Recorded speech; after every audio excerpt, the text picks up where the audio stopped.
Hi everyone, welcome to What If Grad School Was Useful? Actually, your favorite Hope Corps podcast on professionalization for grad students, postdocs, and other recovering academics.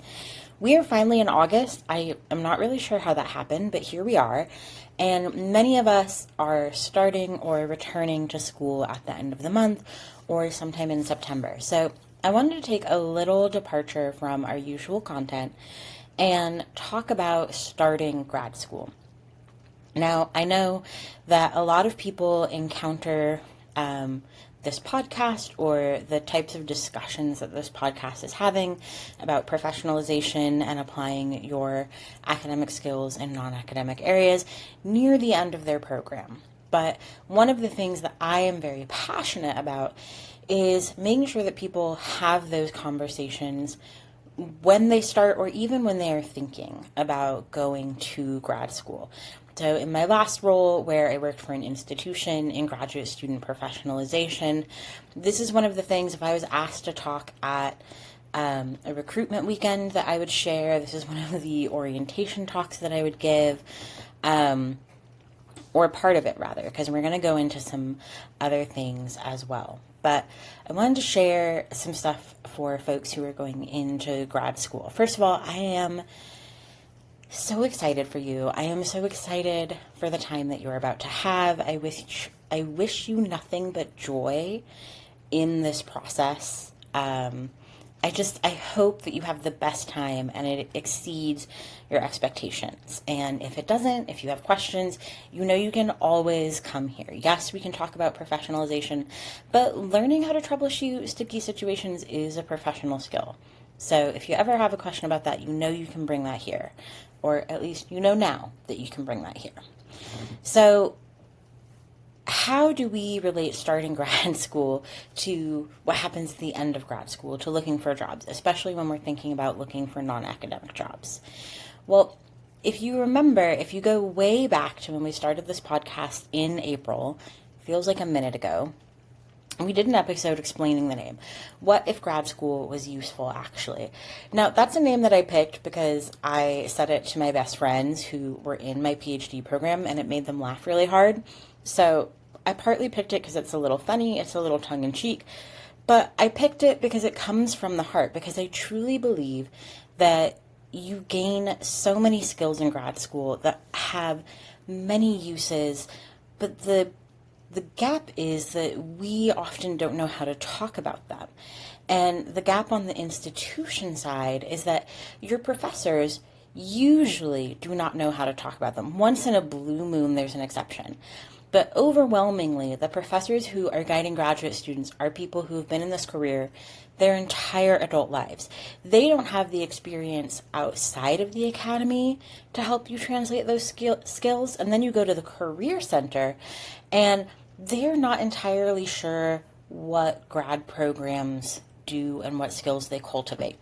And that's not their fault, to be clear. Grad school is very much a maze. So I have worked for different institutions, and one of the things that happens at every institution is there are some institutional guidelines, right? So you need a minimum number of credits, and that's going to take usually a minimum amount of time, and you have to go through these kind of like institutional milestones.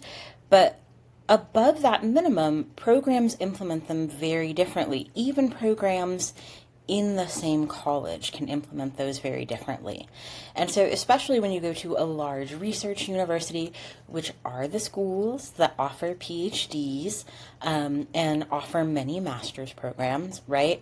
It is hard, if not impossible, for folks in the career center to keep up with all of the different requirements and the nuances of those things, especially when the professors who work there can be kind of bad at articulating that to folks who are not in their discipline.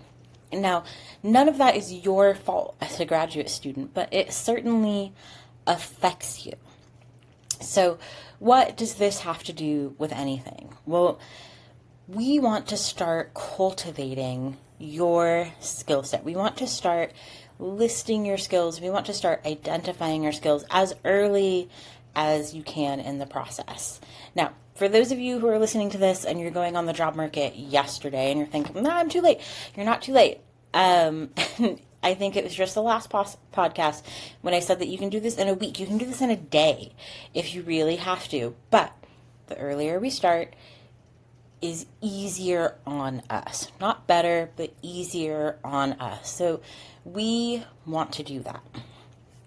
And so that's the premise of this whole podcast, right? Is that your whole grad school journey is developing skills that you can use in any career. And so today I wanted to talk to folks who are starting or returning to school about that framework and about how to start to identify some of those skills. So this is going to be a longer episode. This is going to have a couple of different parts. So the first part I want to talk about is something that I refer to as the shift from student to scholar. So the way that I often explain this to grad students is that most people who choose to go to grad school were very good students. Not all of them. I have certainly met people who are like, that wasn't me. But a lot of folks who choose to go to grad school were very good undergrad students. And unfortunately, the deeper you get into grad school, that can kind of be a detriment. And so I used to have this whole PowerPoint presentation, this hour-long presentation on the difference. If you're interested in that, I can do a special episode going over it. But for today's episode, since we're covering a lot of topics, I'm just going to break it down to what the key difference is. And the key difference is that scholars are in control of their educational journey. Students have a little bit of control. They are picking classes within the catalog, within what they can fit and the ones they need to graduate. But as a graduate student, as you're shifting to becoming a scholar, you have a lot more control. And one of the biggest mistakes that folks make is waiting for someone to tell them what to do. That kind of goes away in grad school because there is no one clear-cut path. Folks trust that you are capable of choosing what you want to do and working towards it.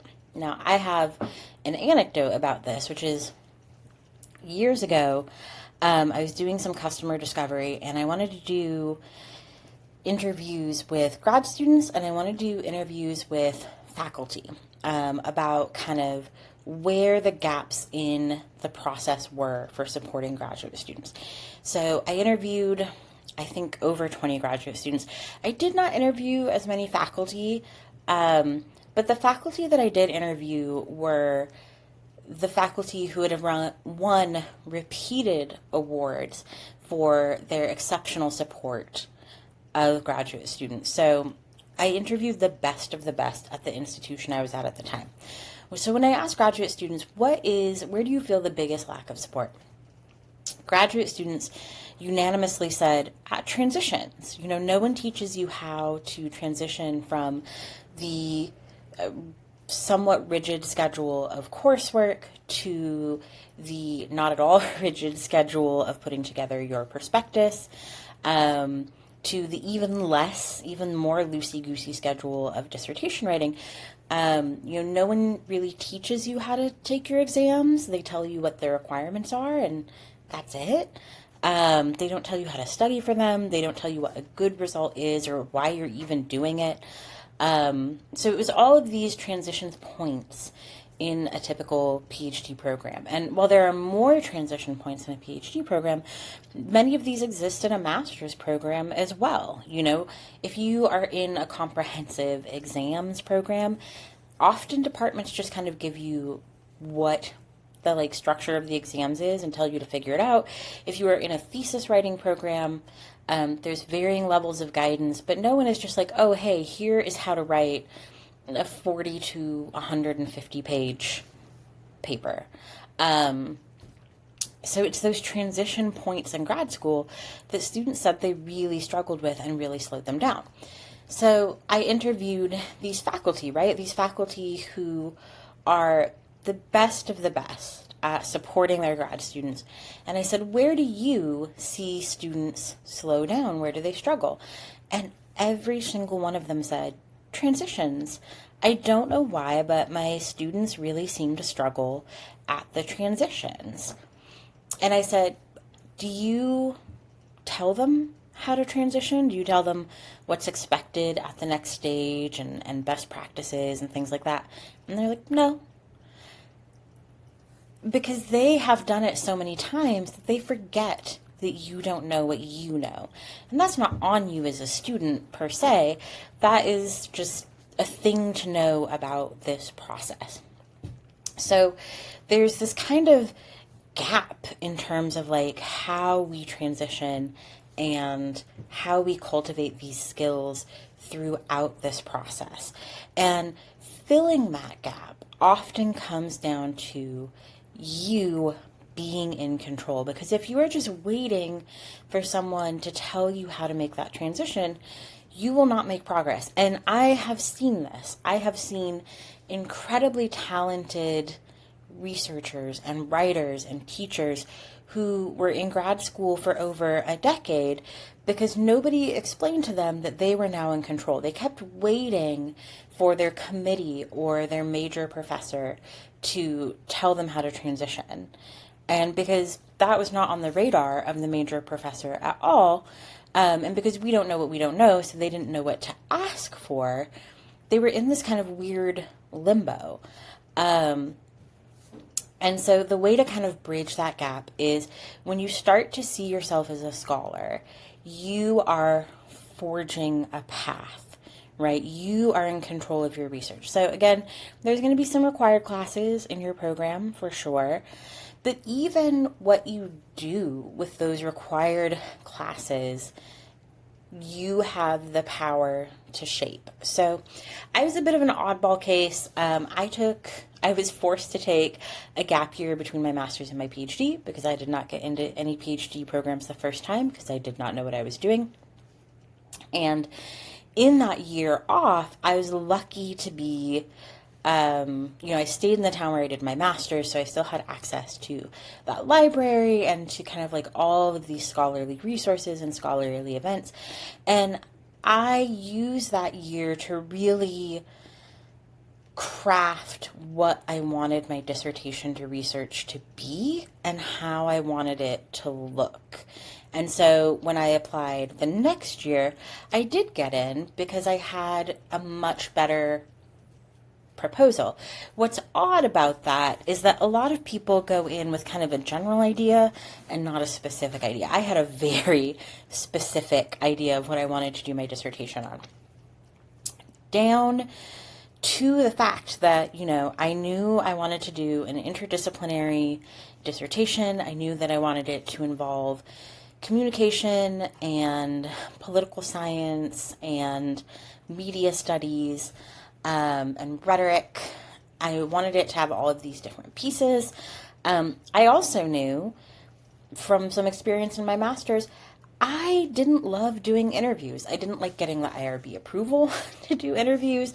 I didn't love trying to recruit interviews, let alone get the funding to get incentives for interviews. And I didn't like typing them up and coding, like transcribing them. I didn't like any of that.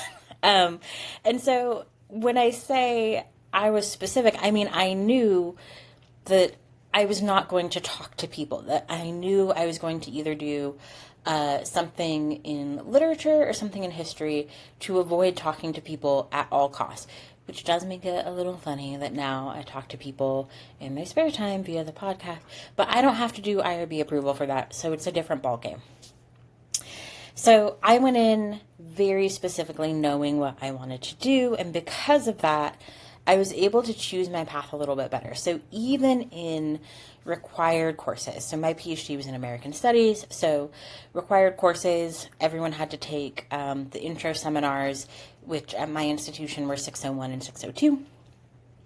And in those courses, in 601, we had to do a seminar paper at the end, use texts from the class, talk about these themes. But I was able to, because I knew what I wanted to do for my dissertation, I was able to work on a piece of it, if that makes sense. So I took those texts from class and they were kind of little little piece of my dissertation. Oh, the background isn't like that. I worked on a tiny piece of my dissertation.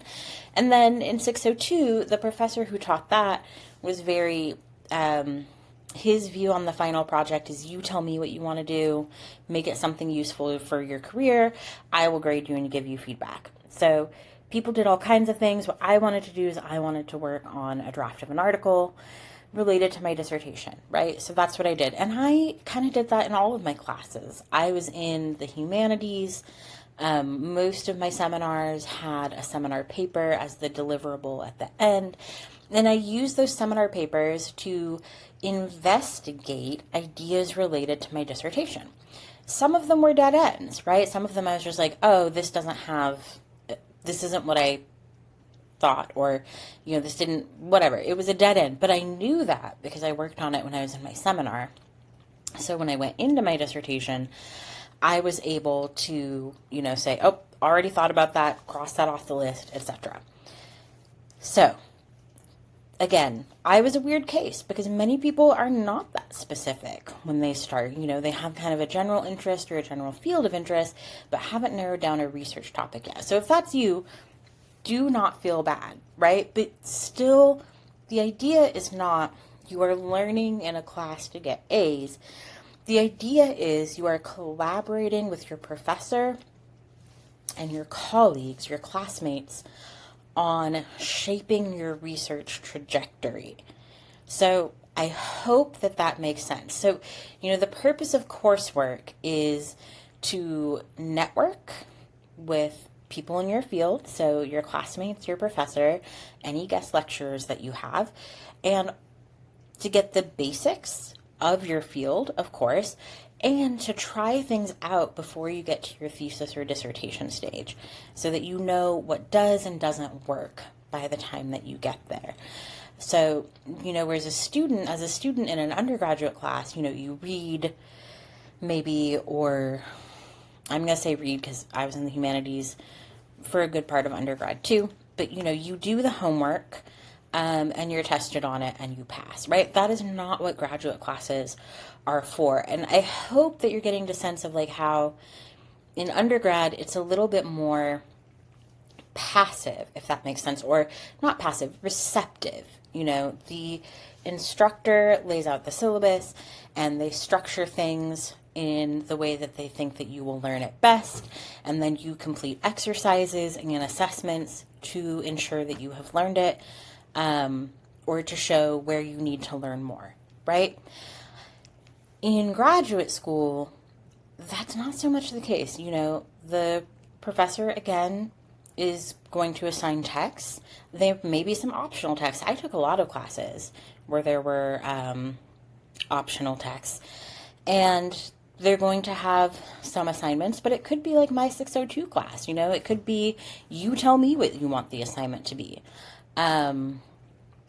So you are shaping your own trajectory, both because there's a lot more latitude in the classes that you pick. I think for my PhD, there were pretty much 3 required classes, 601, 602, and 603, which was a prospectus writing class that we all took, which was really helpful. And after that, it was kind of like approved electives, and that was a wide world of things, And so even through the choices of those electives, you are shaping what you want to do. Do you want to be really good at teaching this? Do you want to be really good? Do you want to be a published author? Do you want to be both? Do you want to focus on this little bit of the field? Or do you want to focus on that little bit of the field? So you're shaping that and feeling that out in coursework. So that was a long ramble. Again, I have an hour-long lecture on this that goes into more differences and stuff. But the difference, the transition from student to scholar, is that you are in control of this direction, and you are not, or you should not be, waiting around for someone to tell you what direction to take. So here's where we start to tie it back to job skills. That in and of itself is a skill. Mapping your scholarly journey is an exercise, one of our first exercises in project management, right? With the project being our own research and professional development. And then, of course, as I talked about last week, I have this method of kind of 3 different questions to start to identify the skills that you build in courses and in doing things. But today, for the next part, I want to talk a little bit about not finishing, because I think there's a lot of anxiety around not finishing grad school, and it becomes kind of an Ouroboros. It becomes a snake eating its own tail. So you can be anxious about, like, is this investment worth it? Am I going to finish? And then that anxiety is actually a disruption that takes away from your ability to focus and finish the program. So I have worked with students on this kind of anxiety quite a bit. Here's what I have to say about that anxiety, and it's tied directly into the mission of this podcast, which is it's okay to leave. It's okay to quit. It is okay at any point to decide that this is not what you want and that this is not for you. That is all right. Now, the anxiety around this for a lot of people is that graduate school comes with a hefty opportunity cost. So for many folks, you are moving across the state, across the country, across the world. So there's the moving cost, right? There is the living independently cost. There is the not working in a career and getting yourself established in that way in a career outside of the academy for several years. That is a cost, right? There may be tuition costs, fees, student loans. There's all kinds of costs associated with graduate school. And when you start graduate school, the idea of racking up those costs, even if it's just time wasted or time that you feel has been wasted, because we don't believe in wasted time here. The idea of racking up those costs and not getting the degree at the end of it can be really terrifying. But remember that the core principle of this podcast is that any amount of time spent in graduate school develops useful skills that will help you get a career you love and stand out on the job market. And to tell you how much I mean that, I don't mean 1 year, I don't mean 1 semester, I don't even mean 1 day. I mean that the process of applying and getting into graduate school itself teaches you useful skills that you can use on the job market. So if we even just think about what it takes to get into grad school, well, first of all, you probably had to have higher than average grades, right? So we know that you've got some study chops. We know that you can do that. And then, you have to look at and compare different schools. And when you were comparing different schools, you are kind of doing a cost benefits analysis, or you're doing like a projection of the return on your investment. So this school is further away and the tuition is more, but they have a much better fellowship package. This school has a fellowship package that is not as good, but it has many of the best scholars in the field, which will really help me network and get a job after, right? So you're doing all of this kind of, cost and benefit analysis before you even decide to apply to a school. You're often networking. You probably have to take some kind of exam, which is an exercise in scheduling, again, studying and preparing, right? So would I say that you should go and apply to be a CFO after doing the cost-benefit analysis of what grad program to pick? No. But I would also say that you shouldn't ignore the fact that you have comparison and research skills when it comes to doing a cost-benefit analysis of a complex project that may, require a huge move, and learning a lot of new things. And I don't mean academic learning. I mean learning like in a city with only one-way streets, or a city with no major highways to get around, or a lot of toll roads, or like figuring out what school has the best healthcare package if you are a graduate student with a chronic illness like I was. Stuff like that. You are doing this comparison, and those are real skills that you can market to potential employers. So I think it's so important to know that no matter, you can go to your first day of grad school and say, nope, not for me, I'm pulling the plug, right?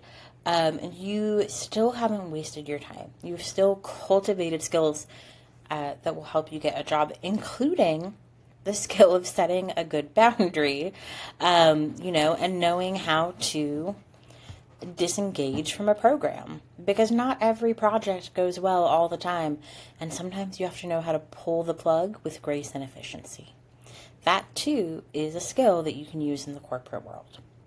So the reason that I bring all of this up, because I don't want you to feel any fear. I want you to know that if you decide to stop, if you make that choice, that there's nothing bad is going to happen to you, that you still have skills and you will still get a good job, because engaging with this process in any kind of way, even what you might feel is the most minimum way, is still cultivating good skills that you can use in the job market.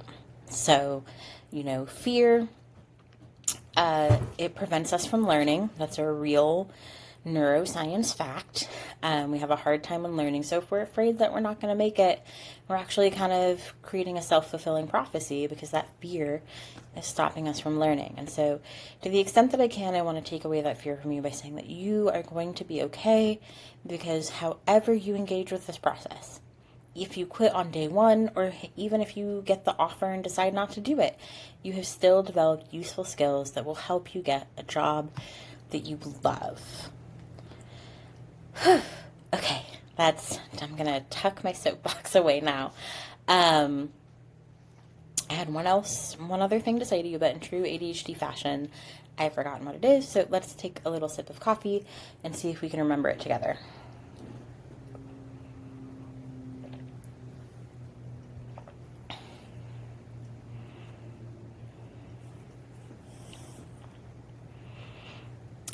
I don't know if you heard that, but my dog just let out the cutest little snore. He likes to sit behind me when I record these in my chair, and he falls asleep, and he just let out the cutest little puppy snore. I think that was all I had for you today, so it didn't take as long. I really thought I was going to talk your ear off for an hour. It did not take as long as I thought, but the things that I wanted to cover were the difference between being a student and scholar and the kind of skills that starts to build, as well as the fact that, you don't have to finish. I'm not saying you shouldn't finish, but you don't have to finish to cultivate skills that will help you get a job that you love. And that if you are starting grad school or starting a new grad program this fall, congratulations. I hope it exceeds your wildest expectations. And go back and listen to the last episode and start using that framework to identify the skills that you are building throughout this process. In the next episode, I'm actually going to go back and talk a little bit more about that last step in my 3-step process for identifying your skills. So if you haven't listened to that episode, the skills are: what did you do, how did you do it, and why did you do it? But why did you do it can also be rephrased as what did you learn while doing it? And that is often the kind of trickiest part, but it's also the most crucial part for identifying your skills. So next week, we are going to dive into that third piece with lots and lots of examples. So hopefully it will be helpful. To all of you starting grad school, I'm so excited for you. If you have questions, you can leave them in the comments, or you can go to our Instagram, drop them there, DM me there. Also Facebook, if you're old like me.